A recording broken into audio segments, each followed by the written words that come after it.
Hello everybody, मैं Sujit sir. कैसे हैं आप सभी?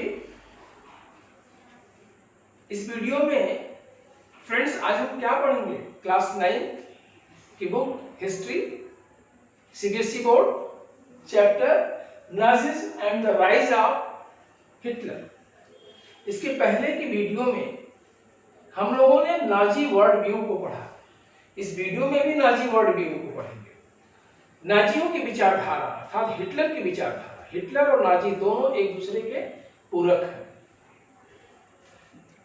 इसके पहले वाले प्रीवियस वीडियो में हमने नाजी वर्ल्ड व्यू को इस सेंस में देखा कि एक बायोलॉजिकल कॉन्सेप्ट लेके चलता है कि जर्मनी की धरती पे किस नस्ल के लोग रह सकते हैं।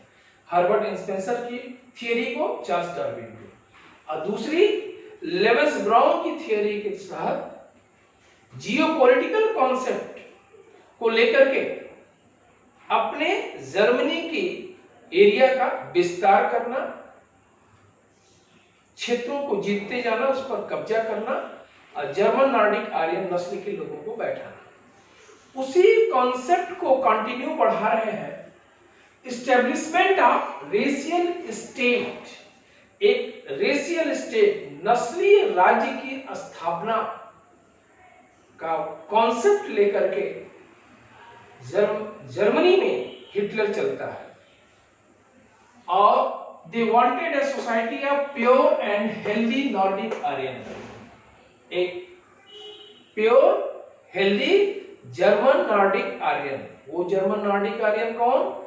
प्रीवियस वीडियो की चर्चा करें, वही ब्लू ब्लॉन्ड आई जर्मन नॉर्डिक आर्यंस होंगे जो प्योर होंगे, बिल्कुल जर्मन आर्य हैं वो। उन्हीं को जर्मनी की धरती पर रहने का राइट्स है। Rest of the people undesirable है, अवांछनीय है, समाज में रहने के योग्य नहीं है। किस समाज में? जर्मनी के समाज में। जर्मन नॉर्डिक आर्यन नस्ल के लोगों के साथ उठ बैठ नहीं सकते हैं, क्योंकि सोसाइटी में उनकी डिग्निटी नहीं है। उन्होंने खुद जर्मनी की डिग्निटी को दांव पे लगाया था फर्स्ट वर्ल्ड वॉर में। ऐसा हिटलर की थिंकिंग है। वो कहता है they wanted a society pure and healthy Nordic Aryans by physically eliminating all those who were see as undesirable. Undesirable, बार-बार मैं बता रहा हूं, अवांछनीय। डिजरेबल कौन है? German Nordic Aryan. और अनडिजरेबल कौन है? Jews, Gypsy, Poles, many such groups were persecuted, जिनको समाज में रहने का अधिकार नहीं है। जिसमें सबसे बुरी स्थिति ज्यूज की है। Following were the step taken to form the eliminating community of undesirable. इसी कम्युनिटी को अनडिजरेबल ठहराने के लिए हिटलर ने क्या क्या स्टेप लिया, इसकी चर्चा हम यहां कर रहे हैं। गैस चेंबर में डाल देना, घेटोइजेशन कर देना, ये उसके स्टेप थे। क्या स्टेप है? Persecution of inferior. कौन? Gypsy and blacks. Gypsy and blacks ये वो होते हैं बच्चों जो कि एक तरह से अफ्रीका के जो निवासी होते हैं, वो जाकर के पूरे यूरोप में बसे हैं। ये बहुत ब्लैक हैं, जिप्सीज हैं, इनके साथ अच्छा व्यवहार नहीं किया जाता। रशियन मूल के लोग हैं, पोल्स हैं, मतलब पोलैंड के रहने वाले निवासी, ये सब ह्यूमन है। इंफीरियर सब ह्यूमन, जो जर्मन नॉर्डिक आर्यंस नीली आंखों वाले लोगों के साथ एडजस्ट नहीं कर सकते। सोसाइटी में एक ग्रुप बना दिया, टॉप टू बॉटम। टॉप पे कौन है? जर्मन नॉर्डिक आर्यंस, वो सबसे ऊपर है, डिजरेबल है। Rest of the people undesirable है, जिसमें बुरी कंडीशन ज्यूज की है, बहुत worst condition. Ghettos for Jews because they were stereotypes as killers of Christ as Israel. Ghettos में रखते हैं, मतलब समाज में वह स्थान जो हाशिए पे है। घेटोइजेशन कर देना। क्यों करते हैं ज्यूज को? एक तो ये जबरदस्त कारण देते हैं, एक तरह से इनका यूटोपिया है जीसस क्राइस्ट की जो हत्या हुई है ये ज्यूज ये यहूदी किए हैं, इसलिए जीसस क्राइस्ट का हत्यारा जर्मनी में नहीं रह सकता। और फर्स्ट वर्ल्ड वॉर में जर्मनी के अपमान का कारण भी ज्यूज है, इसलिए इनको यहां नहीं रहना। ये सारे व्यूज आप समझो, जब तक सत्ता में नहीं आया था हिटलर तब तक जनता को नहीं बताता है, नहीं तो कौन रहने देता सत्ता में उसको। ये अंदर की उसकी फीलिंग्स है। केवल एक नस्ल के लोगों को, जिसको वो German Nordic Aryan survival of the fittest की थियरी या चार्ल्स डार्विन के ओरिजिन ऑफ स्पेस की थियरी के तहत रहने का अधिकार है, रेस्ट ऑफ द पीपल्स को रहने का अधिकार नहीं है। जीसस क्राइस्ट का हत्यारा बताता है यहूदियों को बच्चों एक लंबे समय तक दुनिया में कहीं रहने नहीं दिया गया। लोग हेट करते थे। एकमात्र मुल्क जो उनको रखने से परहेज नहीं किया वो अपना भारत देश, इंडिया। इस चीज को लेकर के इजराइल के प्रेसिडेंट नेतन्याहू साहब ने भी कहा था भारत संस्कृतियों का देश है, सभ्य देश है, मानवता का पुजारी है, मानवता का संवाहक है। यह देश ऐसा है जो सभी का सम्मान करता है। ऐसे देश के लिए बच्चों आप ताली बजा सकते हो। ऐसे देश की धरती पर मैंने जन्म लिया, मैं पढ़ा रहा हूं, आप पढ़ रहे हो। और समझो दुनिया में हिटलर की आइडियोलॉजी क्यों हेट करते हैं लोग, इससे अब समझ में आ रहा है कि किस प्रकार सत्ता में आकर के एक नस्ल वर्ग विशेष को रखना चाहता है। गैस चेंबर्स इन पोलैंड में गैस चेंबर बनाया, कैसे बताते हैं। 1933 to 1938 Jews, वो यहूदी, नाजिस, टेरराइज, पापुराइज एंड सेग्रीगेटेड, इतना उनके अंदर आतंक भर देता है, उनको देश का दुश्मन ठहरा देता है, उनके लिए मारने पीटने का तमाम कानूनी कार्रवाई करता है और इतना पॉपुलर करता है लोगों के बीच में। देश के गद्दार हैं, ये हत्यारे हैं, किलर्स हैं। जीसस क्राइस्ट के फर्स्ट वर्ल्ड वॉर में अपमान मिला है इनके वजह से। तो ये ज्यूज अर्थात यहूदी compel them to leave the country, ऐसा माहौल बना दो कि देश छोड़ के चले जाए। और 1939 to 1945 के बीच concentrating the in ghettos and eventually killing them in gas chambers in Poland. Ghetto मतलब समाज में अलग करके रखना। जब इस पीरियड्स में जर्मनी ने पोलैंड में सितंबर 1939 पर हमला किया और नॉर्थ वेस्ट पोलैंड पर कब्जा कर लिया, तो वहां के लोगों को एक बड़े गैस चेंबर को बनाया। गैस चेंबर क्या होता है बच्चों, जहां जहरीला गैस छोड़ देता है और उस जहरीले गैस में जब व्यक्ति सांस लेता है तो उसके साथ पॉइजनस टॉक्सिक गैसेस भी अंदर जाएगा, दम घुट घुट कर जाएगा।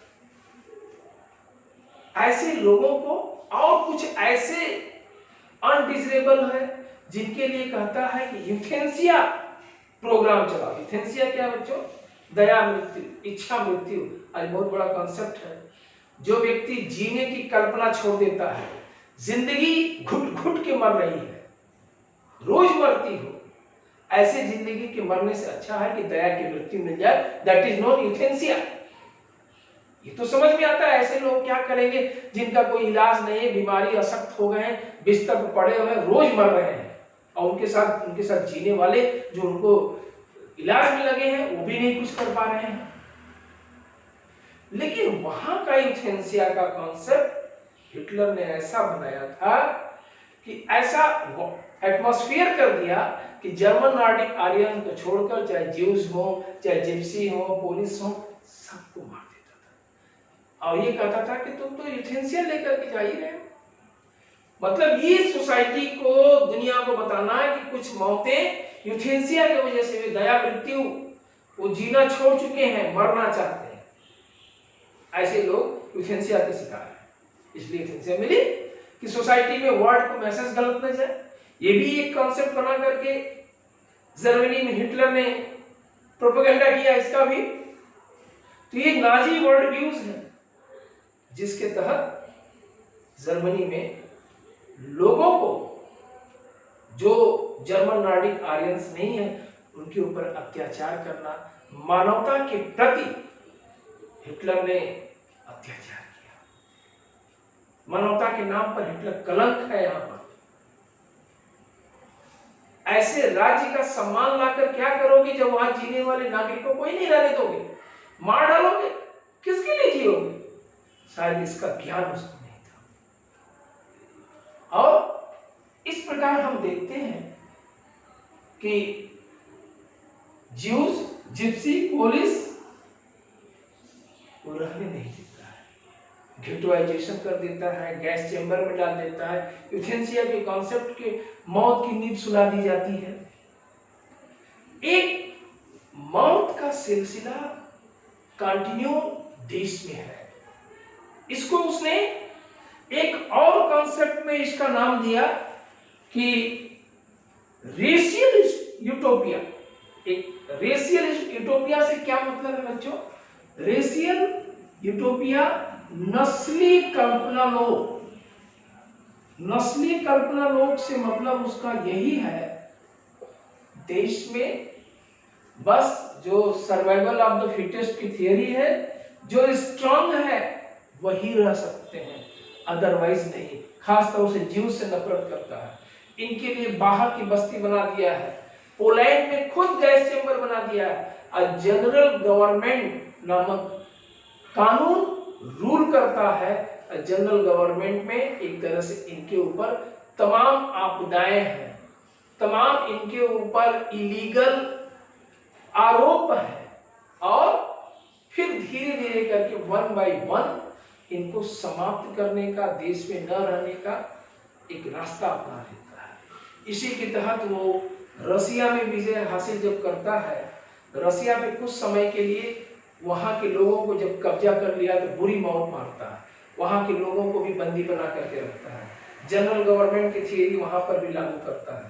ये सारी चीजें नाजी वर्ल्ड व्यू के अंतर्गत आता है। कंटिन्यू हम इसको नेक्स्ट वीडियो में यह पढ़ेंगे कि जनरल गवर्नमेंट के बाद जो इसकी मृत्यु है, जो इसकी डेथ है, step to death in Germany.